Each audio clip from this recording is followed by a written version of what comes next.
Assalamualaikum warahmatullahi wabarakatuh. Seluruh sebangsa dan setanah air, jumpa lagi di channel Jagat Lupitu. Semoga dalam keadaan sehat, tak kurang satu apa. Rahmat barokah salam Allah curahkan untuk kita semuanya.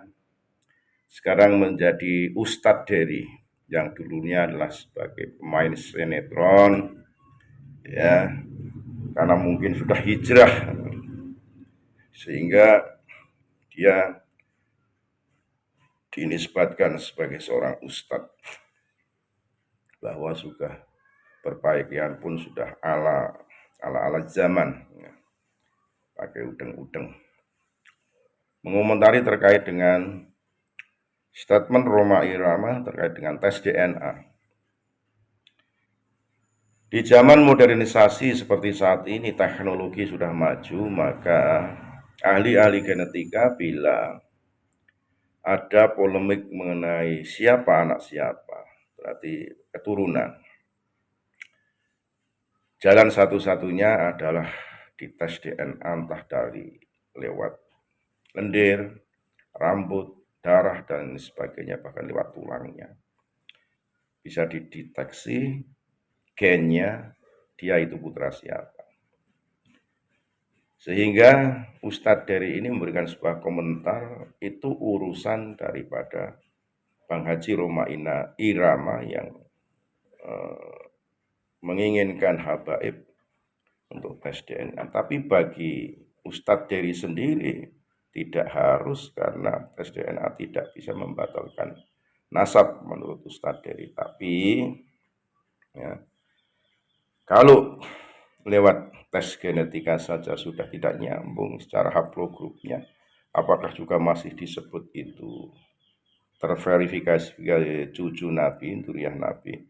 Ya wallahu a'lam. Ya. Tapi alangkah bijak bila semua itu dilakukan, ya.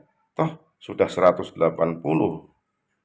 Bani Pa'alwi tes DNA, sehingga hasilnya semua sama, haplogrupnya G. Kita simak pernyataan Ustadz Dery lewat video berikut ini. Sekali lagi lah mohon maaf yang kami Nusantara milik kita. Assalamualaikum warahmatullahi wabarakatuh. Ini tanya gimana tanggapan Pak Ustadz tentang Pak Haji Oma yang minta tes DNA tentang Habib. Saya pribadi pencinta Habib. Pas pakai Fiti, Masya Allah. Teruslah mencintai saudaraku, mencintai karena Allah, dan antum tidak akan dihukum oleh Allah karena rasa cinta itu. Cintailah segala sesuatu yang berhubungan dengan baginda Rasulullah SAW, segala sesuatu yang dinisbatkan kepada baginda Rasulullah SAW. Masya Allah. Ya, teruslah mencintai, teruslah menjadi muhibbin.